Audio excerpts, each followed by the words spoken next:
Hey ladies, is it better to go all in with our diets or take it step by step?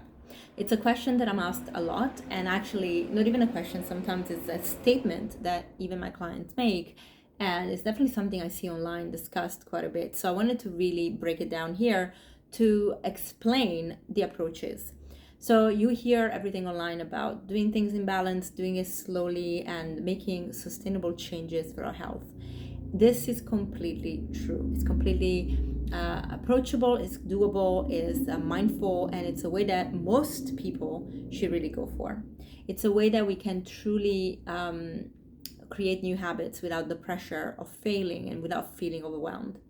However, this is true for the general population who perhaps just doesn't have a good diet and wants to improve it and needs to improve it, maybe for weight loss, maybe for more energy, for things that generally don't come with health issues. But when we are actually facing a health issue, when we are having ailments like hypothyroidism, whether it's Hashimoto's or not, whether we have autoimmune diseases, well, Hashimoto is, but another autoimmune disease, whether we have gastrointestinal issues, whether we have hormonal issues, and especially me working with women from perimenopause to menopause and postmenopause, hormones are the bigger thing. Understanding what to do with our diet is paramount, and actually approaching it in a more serious and strict way is the only way to actually reverse disease sometimes, because we can, in some cases, and give the body the best chance of actually really shine. So, how do we do that? Well, first things first is that you have to understand what's going on with your health. So, diagnostics are great, talking to our doctors about what we're going through. Sometimes the doctors unfortunately don't really understand health, they understand disease management because that's the system they've been trained in. But you have amazing doctors that get both, so that's awesome. But for the most part, also they don't know nutrition. So when we want to improve our health, nutrition is the paramount thing to do. And the way I approach this is, if as a naturopath I look at the reports, I look at the blood work, I look at everything that's happening in the body, and then I decide, what are we going to do here? Is there an ailment that we have to focus on? And to get to that, we need to find the root cause. This is the difference between allopathic and naturopathic medicine. Oftentimes, naturopathic medicine wants to find the root cause of the issue. Allopathic medicine looks at the symptoms and how we're going to deal with the symptoms, which sometimes is really important because symptoms can decrease the quality of life of a person. So if you can make those symptoms go away for a little while, it's brilliant. The only problem here is that it's missing the puzzle piece where it says we are working perhaps on making your symptoms better, but it's not fixing the issue. So if you don't do that, you're not healed. And a lot of people think, because I don't have the symptoms as badly anymore, I'm fine. So this is where we break that chain and actually connect and create a bigger picture in naturopathy. You have to fix the root cause so that you can heal. Healing does not come from making a little change. Healing doesn't come from swapping your pain au chocolat for a oatmeal bowl in the morning. It just doesn't, as such. It comes from looking really at what we have to do in the systems of our body. So when it comes to hormones and our journey through perimenopause and menopause, the perfect example I can give you is insulin resistance. As we get into our 40s, we start unfortunately having estrogen decrease, progesterone decrease, and estrogen especially is that really amazing hormone that shines through the month. Progesterone is another sister that really will come in and help us calm down, help us with our cycle and so on. When we are in decreasing mode in our perimenopause years, we start becoming more insulin resistant. Even if our lifestyle is good, this can happen. So we have to understand what our body can process or not. And oftentimes the problem are the things like refined grains, right? And I'm not even talking about the cakes. I'm talking about even sourdough bread can be a shit show on the body, as much as it's got probiotics and it's healthy. So when we're talking about grains, that could be an issue when they are refined, like in flours. So opting for things like quinoa, buckwheat in whole grain form, even with the oats, if you have the actual groats and the actual oat instead of the refined processed cut, steel cut, even you can do better, right? Because the glucose is going to be more stable because it's more complex, it's got more fiber, it's not as broken down. So there are things we look at. Things that need to go when we are into these phases are things like bread, are things like cake, are things like processed, I want to say packaged food, and focusing mostly on non-packaged food, so from your fresh food aisle, and then good protein sources such as tofu and beans and so on. So legumes are your friends.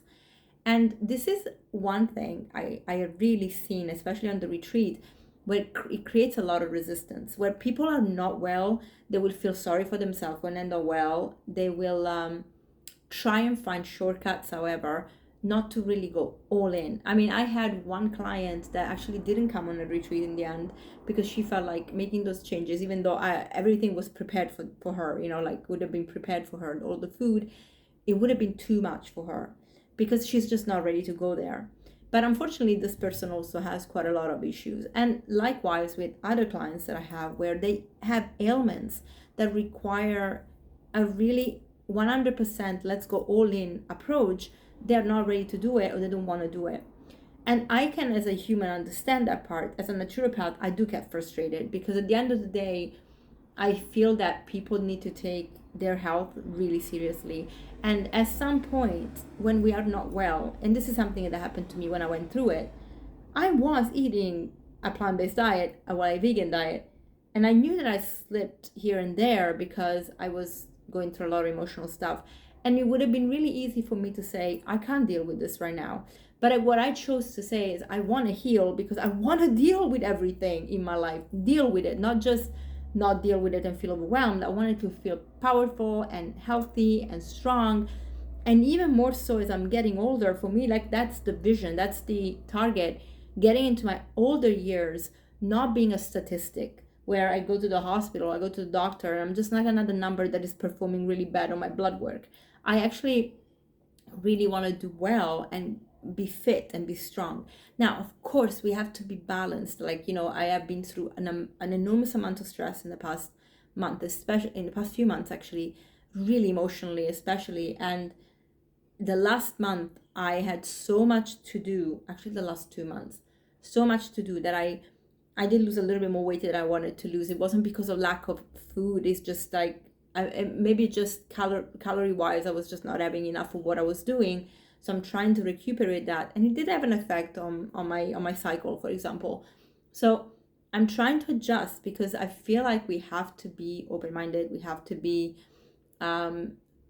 available to ourselves and understand what we need. And I know what I'm doing. So for me, it's really okay to okay, I'm going to fix it right now. But a lot of people don't. If things like this happen, they freak out.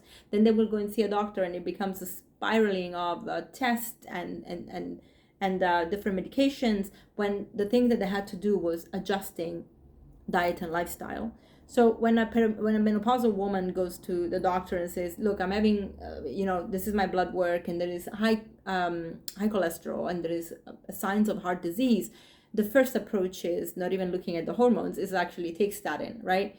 Which is not going to work for a woman if her estrogen is not taken care of. And actually, if you are taking estrogen or HRT, especially if you're taking a good, we want compounded anyway. We want to have all of them because the body works on all of them. We want to test all of them and see what is missing and how to approach it and measure it. So a compounded HRT, bioidentical, even better, and then see heart disease go away in so many cases that it's crazy that we're just giving statins instead of looking at the hormones. But the diet is important. You cannot take anything. You can't take HRT. You can't take statin and expect your body to recover and be healthy while also eating a shitty diet that it's got the food that is not working for you. And you can have the best approach, like in many ways, and then have one thing that is just not working for you, and that one thing will just slash it all out of place. So in naturopathy, we really, really focus on being committed. And I know that it sounds extreme, but what is more extreme is being sick. Because when you're sick, you just have no quality of life. When you're sick, your mind is not clear. When you're sick, you feel exhausted and tired. Those are things that we want to avoid because we have this God-given right to feel amazing until the day we need to leave this planet. Disease happens. I could get cancer. I'm not immune to any of the diseases that are out there.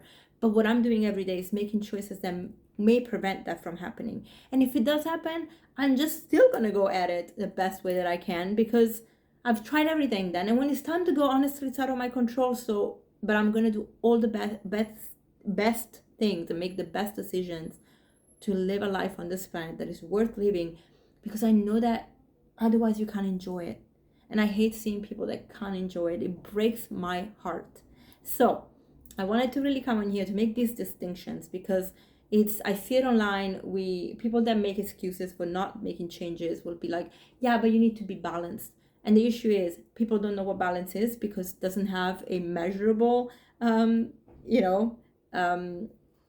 outline. It's a personal opinion, and that's when we go wrong. So balance, yes, but what does it mean? And so can it always work? Unfortunately not. So I know that this is a controversial opinion, and a lot of people might not agree. Now again, I reiterate that for the general population that is healthy and just needs to improve their diet to be healthier, because the issues is really related just to the food they're eating, doing it slowly, making better choices every day, go to the supermarket after eating a bowl of fresh fruit so you don't get hungry at the supermarket and buy a candy bar, great approach.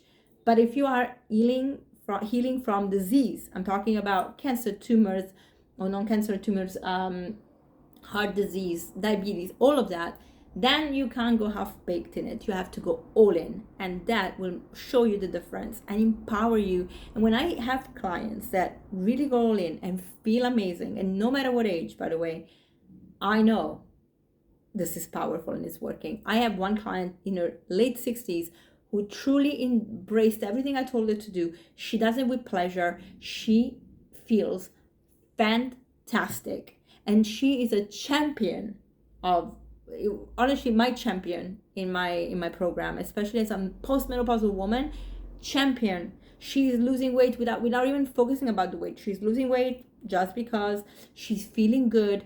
We are looking at her. I'm working with her doctors to make sure that she's looked after with HRT, with the things that we need to do. We discuss approaches about things that are happening in her age group, and honestly, she's thriving, and that to me is top-notch amazing. So I really wanted to bring this forth. Put your comments below. Let me know what you think. Let's chat about it.